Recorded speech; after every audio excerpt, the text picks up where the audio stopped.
नाज़रीन इकराम, पाकिस्तान ने इंतहाई कदम उठाने का फैसला कर लिया है। अब ड्यूरन लाइन, जिसे तालिबानी रिजीम एक फर्जी लकीर समझते हैं, पाकिस्तान तो खैर इसे पाक अफगान इंटरनेशनल बॉर्डर ही कहता रहा, लेकिन तालिबानी रिजीम की तरफ से हमेशा से इसे ड्यूरन लाइन कहकर अपना क्लेम बहुत आगे तक बढ़ाने के अटेम्प्ट्स होते रहे। लेकिन अब जो फैसला हुआ है वो बहुत बड़ा है और ये पाकिस्तान का जवाब होने जा रहा है अफगानिस्तान की सरजमीन से होने वाली दहशत गर्दी का। ड्यूरन लाइन जो है वो उड़ने जा रही है और उसके बाद क्या होगा, इसके बाद की सूरत हाल क्या होगी, और ये वार्निंग जो है ये तालिबानी फौज तक बाज़ाब्ता तौर पर पहुंचा दी गई है।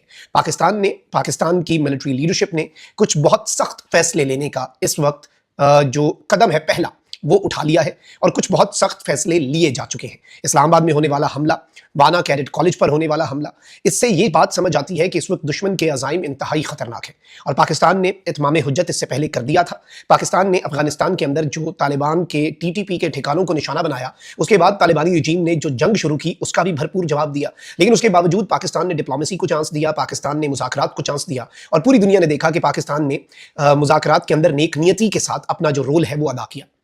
लेकिन जो हठधर्मी थी वो तालिबानी रजीम की तरफ से थी, जो हठधर्मी थी वो भारत की ईमा पर थी। तो अब इन्हें एक बहुत भरपूर जवाब दिए जाने का फैसला कर लिया गया है और एक अहम तरीन पाकिस्तान की सिक्योरिटी फोर्सेज जो हैं उनकी एक मीटिंग बुला ली गई है GHQ में, हमारी तलात के मुताबिक। उस पर भी बात करनी है। अगर अभी तक आपने इस वीडियो को लाइक नहीं किया तो लाइक जरूर कर दें, कमेंट सेक्शन में पाकिस्तान जिंदाबाद का नारा जरूर लिखें और जिन लोगों ने चैनल को सब्सक्राइब नहीं किया उनसे मेरी ये दरखास्त होगी कि चैनल को भी लाजमी सब्सक्राइब कर लें।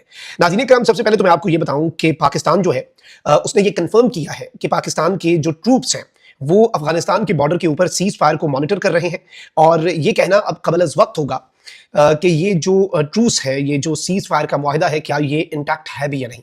DGISPR से जो हमारी मीटिंग हुई थी उसमें DGISPR ने बहुत कैटेगोरिकली ये बात कही थी कि जिस दिन पाकिस्तान की सरजमीन पर कोई हमला होता है TTP की तरफ से, उस दिन उस लम्हे ये सीज फायर खत्म तस्वर किया जाएगा। अच्छा, अब इस चीज को आप समझिएगा कि जो हमले हैं रीसेंट, चाहे वाना नॉर्थ वजीरिस्तान वाला, उसमें ये 500 से ज्यादा तलबा को शहीद करने का मंसूबा लेकर आए थे और जुडिशल कॉम्प्लेक्स इस्लामाबाद का, यानी अदालतों को निशाना बनाकर ये मैसेज देना कि हम इस निज़ाम के भी खिलाफ हैं, ये बहुत सीरियस चीजें हैं। यानी आप विफाकी दारुल हुकूमत से लेकर एक और APS तर्ज का सानिया, ये ऑडेसिटी है। और इस वक्त बहुत सी तलात हैं पाकिस्तान के पास के तालिबानी रिजीम जो है उसकी सरपरस्ती में TTP भारतीय फंडिंग के साथ जो मंसूबे बनाकर बैठी हुई है। अब पाकिस्तान के पास 2-3 ऑप्शन हैं। एक तो ये कि उसी तरीके से जैसे पहले हमने स्ट्राइक्स की अफगानिस्तान के अंदर, डीप इनसाइड अफगान टेरिटरी, जहां जहां पर TTP के ठिकाने हैं जो कि हमारे पास इंफॉर्मेशन है, उन्हें निशाना बनाया जाए। अलबत्ता अब एक और चैलेंज होगा पाकिस्तान के लिए कि सीज फायर का फायदा उठाकर तालिबानी रिजीम जो कि TTP की सहूलतकार है, उन्होंने TTP के जो दहशतगर्द है उन्हें आबादी वाले इलाकों में आम लोगों के दरमियान शिफ्ट कर दिया है ताकि कल को पाकिस्तान अगर इन पे स्ट्राइक करता है तो ये कोलेटरल डैमेज का रोना रोए। अलबत्ता पहला जुर्म अब इन्होंने किया है कि मासूम लोगों को ह्यूमन शील्ड के तौर पर इस्तेमाल करना, ये जंगी जराइम में आता है। लेकिन इनसे यही उम्मीद रखी जा सकती है, नॉन स्टेट एक्टर्स हैं और कोई इनके अंदर ऐसी चीज तो है नहीं। अच्छा, अब नाज़रीन इकराम मैं आपको ये बता दूं कि पाकिस्तान ने तालिबान को ये बता दिया है कि भाई आपसे तो ये TTP और ये दहशतगर्दी वाले मामलात हल नहीं हो रहे, so what we plan on doing now is कि हम एक बफर जोन कायम करेंगे।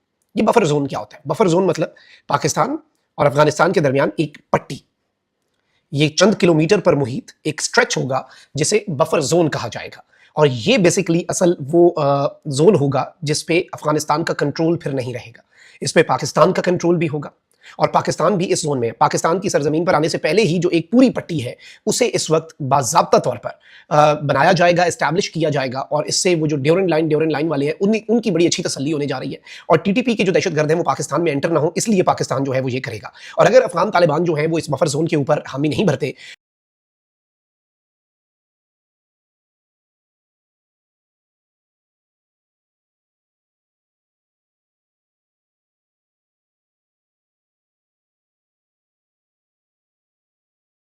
Pakistan's military has the capabilities to unilaterally impose a buffer zone on the border.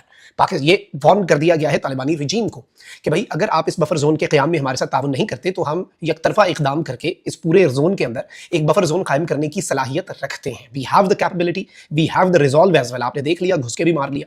और वैसे भी मैंने तकरीबन 1-1.5 हफ्ता पहले आपको ये बताया था कि भाई हमारे पास अब ऑप्शन यही है कि अब हम सिर्फ TTP के ठिकानों को नहीं बल्कि तालिबानी रिजीम की वो चेक पोस्ट हैं जो TTP की सहूलतकारी करती हैं, यानी TTP वालों को ये इन्फिल्ट्रेट करवाते हैं खुद से और जहां पर इन्हें लगे कि यहाँ पे पाकिस्तान की सिक्योरिटी फोर्सेस वहां से, तो ये पता है क्या करते आए हैं, ये तालिबानी रिजीम के फौजी क्रॉस बॉर्डर फायरिंग करते हैं ताकि पाकिस्तान की आर्मी एंगेज हो और वहां से टीटीपी वाले इन्फिल्ट्रेट करें। मतलब जुल्म की हद तक है, हद है ना। आप अपने वॉर लॉर्ड्स और अपना स्मगलिंग का कारोबार उस पर मुल्क चलाना चाह रहे हैं, ऐसे नहीं चलेगा। तो अब पाकिस्तान जो है नाज़रीन इकराम, उसके पास ऑप्शंस कम रह गए और एक ऑप्शन यही है कि अगर ये बफर जोन की बात के ऊपर नहीं आते तो फिर इनकी जो चेक पोस्टें हैं क्रॉस द ड्यूरेंट लाइन, उनमें से कोई भी चेक पोस्ट नहीं बचेगी। It would take us a few minutes, a fraction of our military might, ठीक है। और ये जिस आका भारत की ईमा पर इतना उड़ रहे थे, वो ना इन्हें बचा सकता है, वो तो खुद पाकिस्तान से पंगा लेने से पहले करोड़ दफा सोच रहा है, हजार दफा सोच रहा है। पाकिस्तान को ब्लेम करने से पहले भी, पहलगाम के बाद पहले तो परिंदा भी पर मारता था ना पाकिस्तान, करता था, उन्हें कहो डालें पाकिस्तान पे। उनका अपना बड़ा अच्छा सॉफ्टवेयर अपडेट हुआ है और वो इन बेचारों को आगे करके अब वो पीछे से कैसे बचाने आएंगे इन्हें। और अब इस सब में मैं आपको ये बता दूं कि पाकिस्तान को इंटरनल फ्रंट जो है उसे भी सिक्योर करना होगा। एक तो ये है कि पाकिस्तान बॉर्डर को सील करने जा रहा है, नंबर 1।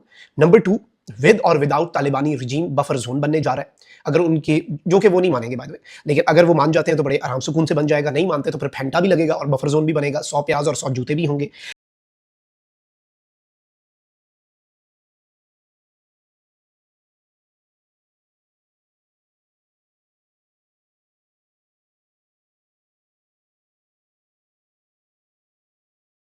टीटीपी की सेंचुरीज जो है उन्हें क्रश किया जाएगा। इसके साथ ही साथ अफगान रूट्स जो है उन्हें चोक किया जाएगा ताकि जो एक टेरर का पूरा नेटवर्क है, स्मगलिंग का एक नेटवर्क है, उसे देखा जाए। और यकीन माने हमारा जो इरादा है वो कोई खास ट्रेड का है भी कोई नहीं, क्योंकि उस ट्रेड के अंदर फायदा कम और नुकसान ज्यादा हो रहा है हमारे मुल्क का। स्कूलों कॉलेजों तक मनशियात जा रही हैं और उन मनशियात के पैसों से ही दहशतगर्द पैसा कमा के धमाके भी कर रहे हैं। मतलब हर तरफ से ही नुकसान है हमें। और कोई एक अच्छा कल्चर, कोई एक अच्छा कॉन्सेप्ट जो अफगानिस्तान की साइड से आया हो, कुछ भी नहीं है। तो अब इस सब के अंदर मेरे पास ये भी इतला है कि पाकिस्तान की सिक्योरिटी फोर्सेस ये बहुत बड़ा इकदाम उठाने से पहले तालिबानी रिजीम को इन्फॉर्म कर चुके हैं कि भाई आपके साथ दोहा और इस्तांबुल मुज़ाकरात फेल हुए, दुनिया ने देखा, हमारे दोस्त ममालिक ने देखा, all the countries they understood कि भाई ये लातों के भूत हैं, ये बातों से मानेंगे नहीं। तो अब लातें जो हैं या तो वो खाओ या फिर अब आखिरी मौका है कि बातों से मान जाओ। और ये वो चीज़ है जो पाकिस्तान करने जा रहा है। और इस हवाले से कुछ इंपॉर्टेंट मीटिंग्स जो है, इंपॉर्टेंट तरीन मीटिंग्स, वो GHQ में भी तलब कर ली गई हैं। और फिर ऑब्वियसली एयरफोर्स जो है वो भी ऑन बोर्ड है और मुकम्मल तौर पर पाकिस्तान एयरफोर्स जो है उसकी तरफ से भी आप देखेंगे कि it will take us a few minutes. लेकिन इसमें फिर आर्मी जो है ऑन ग्राउंड, उसका बहुत रोल होगा। इस बफर जोन को किस तरह से पाकिस्तान लेकर चलता है, and this will be our answer to what happened in Wana and what happened in Islamabad. ये हमारा जवाब होने जा रहा है और ये जो इन्हें इसका असर है वो अब इन्हें महसूस होगा। और ये सख्त तरीन और बहुत बड़ा फैसला है। ये ड्यूरेंट लाइन, श्योरेंट लाइन, फर्जी लकीर, निश्ता, तो इस चीज़ को समझिएगा। अपना बहुत ख्याल रखिए। अल्लाह निगहबान। पाकिस्तान जिंदाबाद।